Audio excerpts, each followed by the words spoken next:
બાકી રહી ગયું તો ઓલી બાઈ મારો હાથ જાલીને મને કે મારે ગમ વલણું કરે કે તો મારે શું કરવું? સંપ્રદાયવાળા સ્ત્રીથી ભાગે. અમુક સંપ્રદાય તમે ભાગશો ને એટલે તમે હલવાઈ જાઓ. તમે ભોગ કરશો ને તોય તમે હલવાઈ જાઓ. ક્ષમતા મારી 40 વર્ષથી એ ઘર ને બધું છોડી અને કાશીમાં વહી ગયો. ન્યાય કે 5000 સેવકો અને બાપુ ગુરુ થઈને બેઠા હતા અને 5000 સેવકો અને પ્રવચન ચાલુ હતો ને એનો મિત્રે આવીને કીધું કે બાપુ ક્યાં કે કલાક પહેલા સમાચાર મળ્યા તમારા ઘરના વ્યા ગયા કે ઝંઝટ છૂટી. ઓછો ક્યાં 40 વર્ષથી અંદર લઈ બેઠો બહારથી છોડીને આવ્યો હતો અંદર આપી ગૌતમ બાપુએ ન કીધું કે વાસ્તવિકમાં છોડે હે ભીતર અંતરથી છોડે હે કે વાસ્તવિક એમ ઓછો કે જે કઈ વસ્તુ બહાર નથી કઈ એમ જે વસ્તુ ભીતરમાંથી છૂટી છે એ કે 40 વર્ષથી કે ઘર છોડી ગયો હતો પણ બાયડી તો અંદર 40 વર્ષ ત્યાં ભેગી હતી કે બાયડી તો 40 વર્ષ એમ કીધું કે આ ઝંઝટ છૂટી તઈ અરબો થયો હોય કે 40 વર્ષ ત્યાં અંદર ભેગી હતી અને પાછું છોડીને આવીને કે 5000 શિષ્ય બનાવી દીધા. એક મહાપુરુષ હતા. એ બેઠા હતા, ઘર બાર છોડીને ભાગી ગયા. પછી બહુ મોટા મહાપુરુષ બની ગયા. મહાપુરુષ બની ગયા ને તો એમાં બાયડી છોકરાને છોડીને નીકળી ગયા હતા. તો બાયડી છોકરાને છોડીને નીકળી ગયા ને મહાપુરુષ બની ગયા ને એ આમ એક રવેશ ઉપર બેસે અને બધા એને પગે લાગવા આવે, લાઈનમાં પગે લાગે અને પછી જાય. એના બાજુમાં એક એનો પટ શિષ્ય બેઠો હતો. એમાં ઘણો ટાઈમ એનું આવેલું બહુ મોટું કાર્યક્રમ. એમાં એકવાર એની ઘરવાળી આવતી હતી પગે લાગવા. તું કે આને ક્યાંય ન આવે કે આને ક્યાંય ન આવે કે બાજુવાળો કે કેમ ન આવે? બાજુ બેઠો તો એને જ્ઞાન આપ્યું. શિષ્ય કે તને એ ઘરવાળી દેખાય છે? હજી કે તારી અંદર તને ભક્ત નથી દેખાતો? એ કોઈ સંત નથી દેખાતો? તને સ્ત્રી દેખાય છે અને તું એનાથી દ્વેષ કરસ? બહુ રામચીર છે. હું એકવાર સ્વામીજી પાસે ગયો હતો. એ 2 વર્ષ પહેલા વહી ગયા.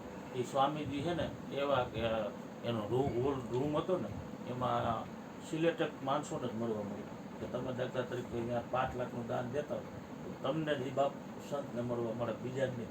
એમાં અમારા ગામના કૂટના કુરજી હતા. એ પૈસાવાળો એમાંથી જ બન્યા. લાખ 2 લાખ લઈ આવતા પછી 5% 10% એવી રીતે દી નકર એ ગામમાં હાથી રહેતા અને દૂધ વેચતા. સાયકલ લઈને દૂધ વેચવા. એમાં તમારે કોઈને કોઈકના સંપર્ક સ્વામીજી ત્યાંથી પૈસા લઈને બધાને આપે. અત્યારે તે કરોડોપતિ ગયો. 500 વીઘા જમીન હતા કંઈ ઘટે નહીં. મને અમારે બે ઘણી વાર સત્સંગ થતો એટલે મારું બહુ રાખતા. એટલે મને કહે કે મારે તને સ્વામીજી પાસે લઈ જવું. એટલે હું એમ કહું, મેં કીધું તો તમારી કૃપા અને મારે કંઈક ભાઈ સ્વામીજી મળો એમ. તો એકવાર મને ફોન આવ્યો. હું રાજકોટ રહેતો. મને કે તું આવી જાય ગુરુકુડી કાંઈ સ્વામીજીને મળવાનું છે. અને મેં કીધું મજા આવી ગઈ. ગયો બેઠા અમે સ્વામીજી. તો સ્વામી બેઠા હતા ને 2 જણા બેઠા. પછી મેં એને એક જ પ્રશ્ન કર્યો.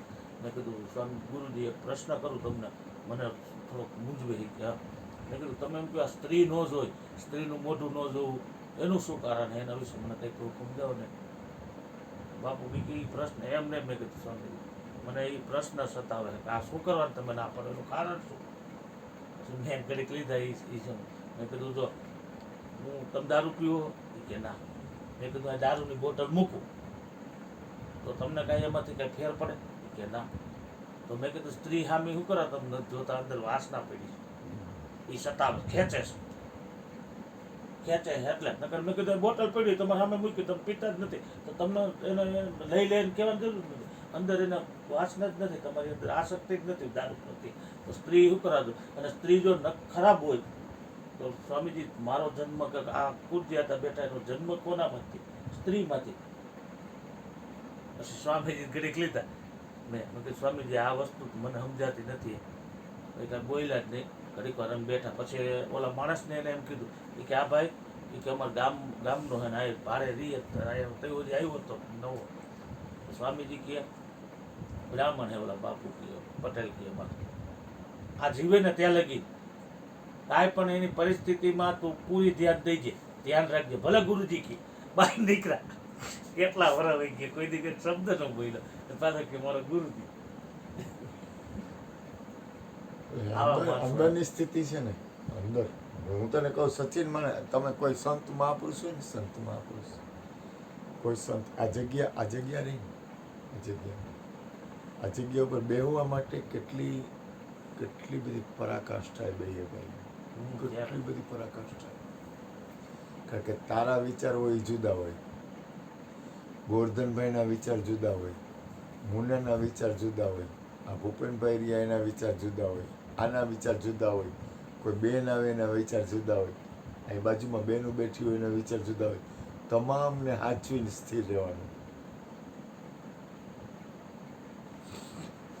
પાછું મુન્નો એની દ્રષ્ટિથી મને જોતો હોય, ભૂપેનભાઈ હોય તો એની દ્રષ્ટિથી મને જોતા હોય કે આ શું કરે, ઓલો કંઈક બીજી દ્રષ્ટિથી મને જોતો હોય, ગોરધનભાઈ મને જોતા, અહીં તો જે કાંઈ બને તમે બધા જોતા જ હો, તમે તો જોતા હો ને. ભાઈ ગોરધનભાઈ મને જોતા હોય બીજી દ્રષ્ટિથી જોતા હોય, તું જોતો હોય બીજી દ્રષ્ટિથી જોતા હોય, આ મને જોતો હોય બીજી દ્રષ્ટિથી જોતા હોય, ઓલી બાયું મને જોતી હોય એની દ્રષ્ટિથી જોતી હોય, બીજી નાનું બાળક આવે એની દ્રષ્ટિથી જોતા હોય, મોટા હોય તો એની જોતા હોય. પછી અમુક તો બૈરાઓ કેવા હોય કે ગુરુપદ હું છું એટલે આંખ આમું કાયદેસર બંદગી સંપૂર્ણ જોવે અને પૂરેપૂરા મને જોવે. અને આપણામાં બંદગી આવે, બંદગીમાં આંખ મેળવીને પછી જ ગુરુની બંદગી થાય. જ્યાં સુધી ગુરુની આંખ અને શિષ્યની આંખ એક ન થાય ને ત્યાં સુધી બંદગી ન થાય. એટલે બૈરવ મારી આમે કેવી રીતે જોવે ખબર, ભૂકા કાઢી નાખે અને એમાં મારે હાલવાનું. એટલે મારે હું બૈરા વાયરે તો હાલી જાઉં, ઓલા જોતા હોય બાપુ જલસા હે બાપુને હો. એમાં હું સચિનને કહું, સચિન મારી પાસે પૈસા નથી. સચિન કે બાપુ હારું રૂપિયામાં હાલવાનો હે, પૈસા માગે હે, કાકો હે પણ બાપુ હે પણ હારું બાપુ હું આમ જ કરીશ હો. ગોરધનભાઈ કહું, ગોરધનભાઈ રૂપિયામાં ઘટે, ભૂપેનભાઈ થોડાક રૂપિયામાં ઘટે, મુન્નાને કહું પૈસા અથવા આને કહું. એટલે તમે બધી રીતે મારી તપાસ કરતા હો. 4 વાર મારી પરીક્ષા હાલતી હોય, કોકને હું ગમતો હોઉં ને મારી પરીક્ષા કરતા હોય તોય હાલે, હું ગમતો હોઉં ને નિર્દોષ ભાવથી હાલતા હોય તોય હાલે. એમાં મારો બાપો પાસે માથે બેઠો હોય કે તું શું કરસ. એમાં કાલે આપણે ભજન હાલતા હતા ને તો ચાલુ ભજન ઓલી બેન મારી બાજુ બેન પગડા માંડી અહીં માણા 500. મેં કીધું પહેલાં તો મને મારા ગઈઢા બાપાની જ બીક લાગી. મેં આ હમણાં ગાયું દે કે પગ હું દબાવસ બાયું પાસે. મને પગ દુખતા તો પગ તો દુખતા હોય એટલે આમ બેઠો કલાક 1.5 કલાક થાય એટલે હદ થઈ ગઈ મારા માટે. એટલે મારે જરાક તો આમ કરવા જ પડે. ઓલીને ખબર પડી ગયા ને પગ દુખે એટલે ભજન ગાતા એક હાથે માઇક નહીં કાઢે. મેં તું રહેવા દે. મેં કીધું આ બધા મારો વારો કાઢ છે. ભાઈઓ પાસે પગ દબાવે, વિડીયોમાં આવે, વિડીયો બંધ હતો કદાચ. હા વિડીયો બંધ, અને વિડીયોમાં આવે કોક વાર મને પગ દાબતા હોય. એક જગ્યાએ હું ગયો ને તો એક ભાઈ એની દીકરીને કે તું આ બાપુને આમ બાદ આવી રીતે બાદ ભરીને બેસી જા, હું ફોટો પાડું છું. એનો બાપ કે મારે તો કેમ કરવાનું, મારે કેવું કે ના એમ કરમાં મારે કેટલી સ્થિરતા કેળવવી પડે, મારી અંદરની સ્થિતિ કેટલી પડે. તમને બધાને સાચવવાના. અને કાલે સવારથી, કાલે હું જાગ્યો ને ત્યારથી આગલે દી સવાર સુધી ભજન હતા. સવારથી જાગ્યો ને ત્યારથી મારી અંદરની સુરતા હાલતી હતી. જમણવારમાં આ બનાવવાનું, ઓલું આમ કરવાનું, અહીંથી પૈસા ન હોય ત્યારે આમ કરવાનું. કાલ રાતે ભજનમાં ડખાડખી થાય, હરખું સેટિંગ કરવામાં, હરખું આવે હરખું ન આવે, સાચવવાના બધાને. પક્કો વધારે ટાઈમ લઈ લઈએ, કોક વાર ઓછો ટાઈમ લઈ લઈએ, કોકને આ થાય કોકને આ થાય. એમાં સારું કરવાવાળા મારા અવગુણ ગાય કે બાપુ તમે આ ભૂલ કરો છો, આમ ન કરે. અમુક એની રીતે હાલે. તબલાવાળા આવ્યો કીધું હોય ને આવ્યા હોય, ન આવ્યા હોય, ઓલું થાય, ફલાણું થાય, ઢીકણું થાય. આ ભૂપેનભાઈ દૂધ આપ્યું તો પછી કપરકાબી લેવા માટે ઊભું રહેવું જોઈએ, ન ઊભો રહ્યું એટલે હું ઊભો થઈને કપરકાબી લેવા લીધા. કપરકાબી ધોયા તો આ લોકોને ધ્યાન નહોતું કે ઊભો થઈને આ કપરકાબી ધોયા. અમુક કોકવાર હરખું કરે, કોકવાર હરખું ન કરે, ઓલો ઓની રીતે કરે, ઓલો ઓની રીતે કરે, આ ભજન કરતા હોય એની રીતે કરે, અને બધું સેટિંગ કરતાં કરતાં એકાદ વાર તો મેં કીધું, હે પ્રભુ મારી લાજ રાખ. હું એ પ્રાર્થના કરતો હોઉં કે લાજ રાખજે એ બાપ. તું તારે વખાણ કરો છો? ના, તો તું આંધળો છો? હું મારા વખાણ આ નથી કરતો. વખાણે અંધા. વખાણ નથી કરતો, હું સ્થિતિ બતાવું છું. તો ઠીક. અને એમાં કુદરતને કરું. યોગો મને કે યોગો કે બાપુ સવારે ગાંઠિયા ગરમ અને ચિપ્સ ખવડાવીશ.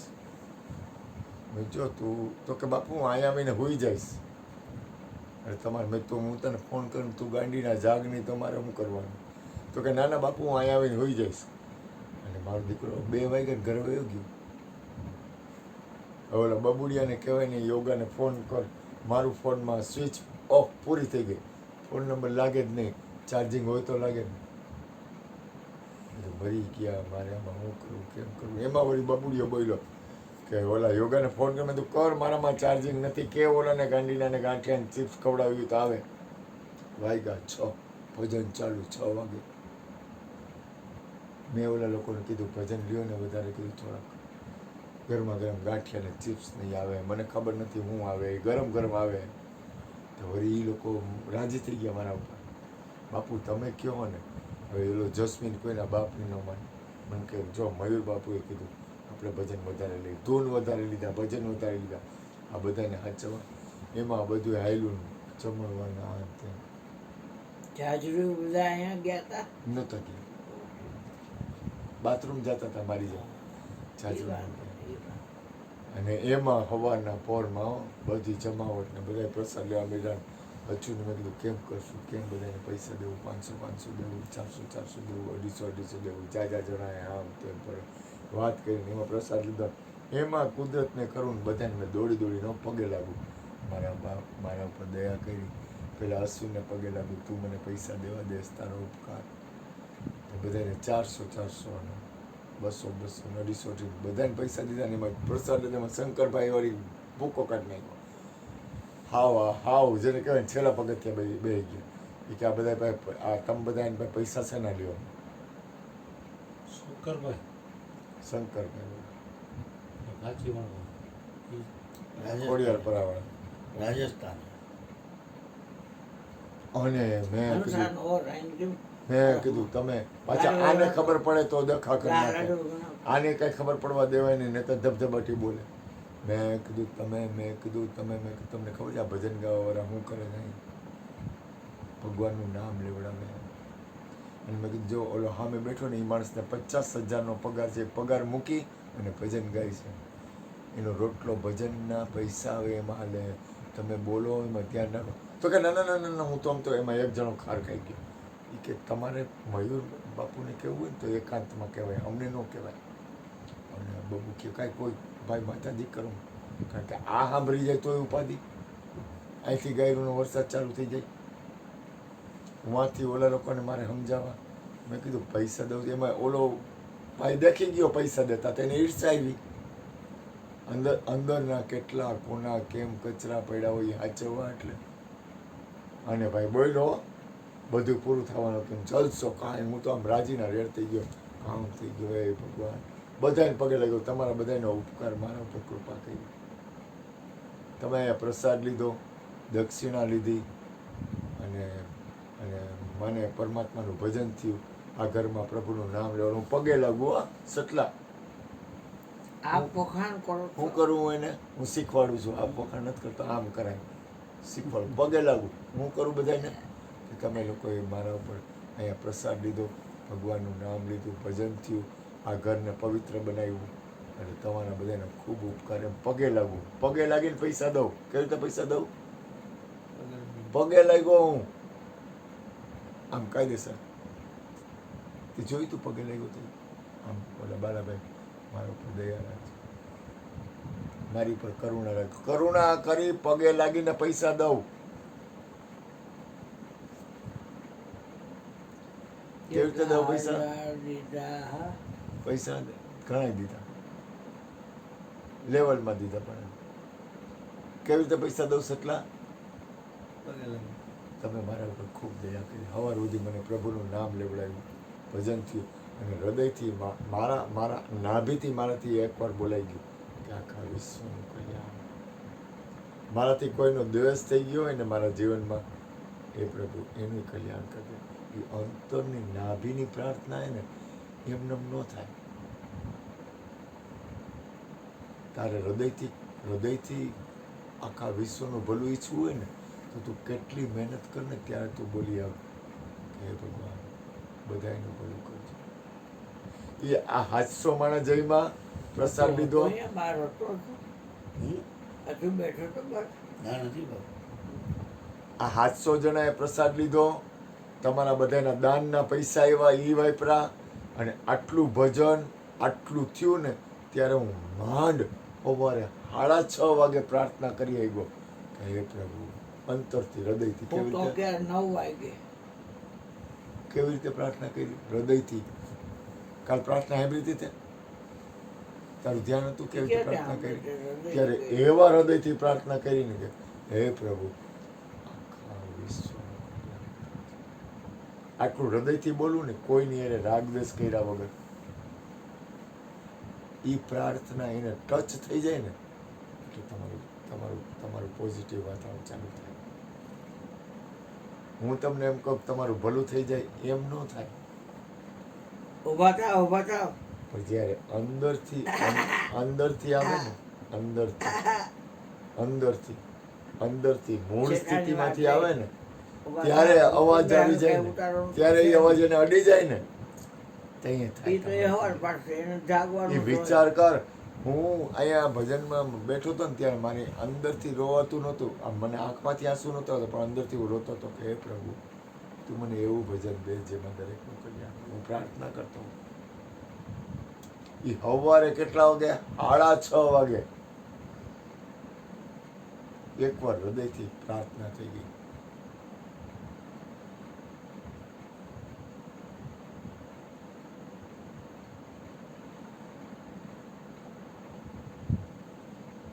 એ પર જમવું નો બેટા. હા.